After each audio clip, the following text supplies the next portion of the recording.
Assalamualaikum warahmatullahi wabarakatuh.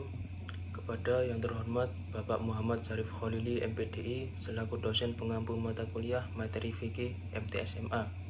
Perkenalkan, saya Muhammad Faik Muhyiddin Al-Hadi dari semester 5 Prodi Pendidikan Agama Islam.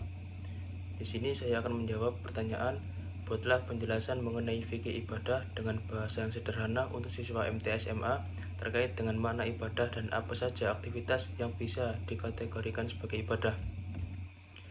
Makna ibadah, secara bahasa ibadah memiliki banyak arti, namun arti yang paling pokok dan yang paling penting adalah taat, tunduk patuh, dan rendah diri. Seorang budak dalam bahasa Arab disebut dengan abdun yang akar katanya dari kata abada ya'budu abdan ibadah. Disebut demikian karena seorang budak adalah orang yang rendah di hadapan sang majikan. Dia harus tunduk dan patuh kepada pemiliknya. Seorang budak juga bisa diperjualbelikan sebagai hewan peliharaan benda lainnya. Sedangkan menurut istilah para ulama, arti ibadah yang sesungguhnya adalah sebuah kata yang mengintegrasikan dua hal, yaitu rasa rendah diri dan rasa cinta. Rasa rendah diri dan cinta di hadapan Allah inilah inti dari ibadah. Implementasi dua unsur tersebutlah yang menyempurnakan arti dan hakikat ibadah kepada Allah. Ketika salah satu unsur keduanya hilang, maka hilanglah arti ibadah yang hakiki. Ibadah yang tidak menyatukan kedua unsur tersebut hanyalah disebut ibadah dalam pandangan istilah syariat belaka. Rasa hina diri atau ketundukan dapat terpisah dari rasa cinta, bahkan tak jarang ketundukan yang tidak disertai perasaan cinta dapat menimbulkan kebencian orang yang ditundukinya. Demikian pula, kecintaan juga bisa terwujud tanpa rasa tunduk, sebagaimana seseorang yang mencintai saudara, sahabat, atau anaknya. Ketundukan tanpa cinta, cinta tanpa kepatuhan, atau ketundukan tidaklah cukup disebut sebagai hubungan ibadah antara manusia dengan Allah. Seseorang yang sedang mengerjakan sholat misalnya, dia akan mendapatkan roh sholat itu ketika dia mengerjakan sholat dengan penuh dengan perasaan rendah diri di hadapan Allah, dan dia menunaikan sholat tersebut atas dasar perasaan cinta kepada Allah. Orang yang hanya mengerjakan sholat dengan perasaan berat hati dan karena hanya menggugurkan kewajiban sholat, maka dia tidak disebut sedang beribadah dalam arti sesungguhnya, karena sholatnya tidak berlandaskan rasa cinta. Begitu pula sebaliknya. Macam-macam ibadah. Yang pertama, ibadah qalbiyah. Artinya semua ibadah dilakukan melalui aktivitas akal. Jika ibadah ini mencakup aspek i'tiqad atau keyakinan, seperti keyakinan akan adanya Allah SWT, selain i'tiqad sebagai cinta Tuhan, atau dalam bentuk tafakur sebagai kontemplasi terhadap ciptaan Tuhan. Yang kedua, ibadah qauliyah. Jenis ibadah ini dilakukan melalui kegiatan lisan, misalnya membaca Al-Quran, bertasbih, bertahmid, bertahlil, bertakbir, dan lain sebagainya. Yang ketiga, ibadah amaliyah adalah jenis ibadah yang dilakukan melalui aktivitas anggota badan, contohnya termasuk sholat, puasa, dan gerakan haji. Yang keempat, ibadah ma'aliyah. Jenis ibadah ini dilakukan oleh seorang hamba yang menyumbangkan hartanya, misalnya membayar zakat dan bersedekah. Sementara itu, dalam buku Mukjizat Ibadah, di mana ibadah bukan hanya sekedar kewajiban, oleh Ibnu Abdullah, para ulama membagi ibadah menjadi dua macam, yaitu ibadah mahdoh dan ibadah muamalah atau ghairu mahdoh. Ibadah mahdoh adalah ibadah yang bersifat ta'abudi atau mempunyai hubungan langsung dengan Allah. Ibadah ini biasanya berupa tindakan penyembahan seorang hamba kepada Allah.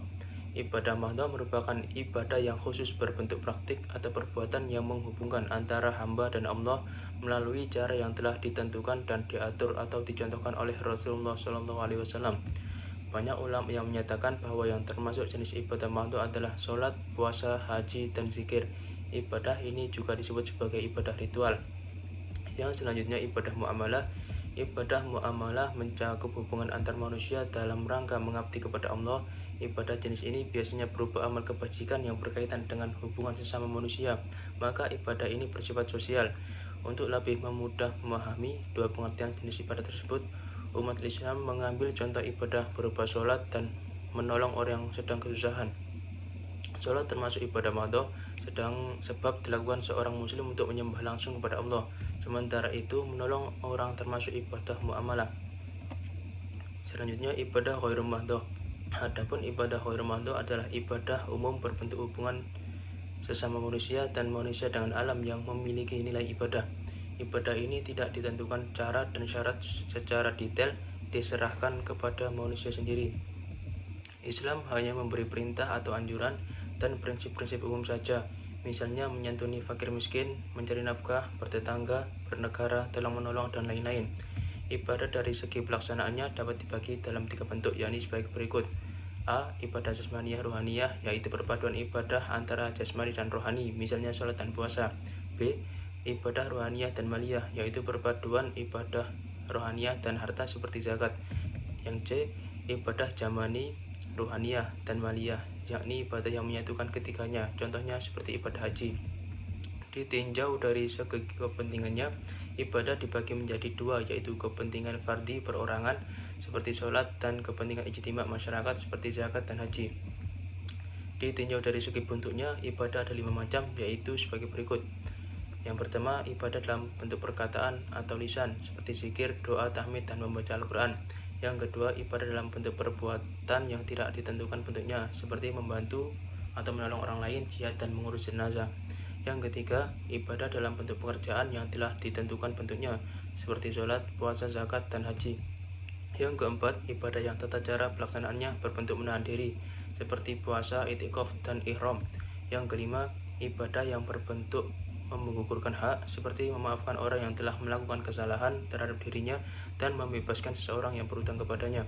Tujuan ibadah adalah membersihkan dan menyucikan jiwa dengan mengenal dan mendekatkan diri kepada Allah serta mengharapkan ridha dari Allah, sehingga ibadah di samping untuk kepentingan yang bersifat ukhrawi juga untuk kepentingan dan kebaikan bagi diri sendiri, keluarga, serta masyarakat yang bersifat duniawi. Sekian penjelasan dari saya, kurang lebihnya mohon maaf. Wassalamualaikum warahmatullahi wabarakatuh.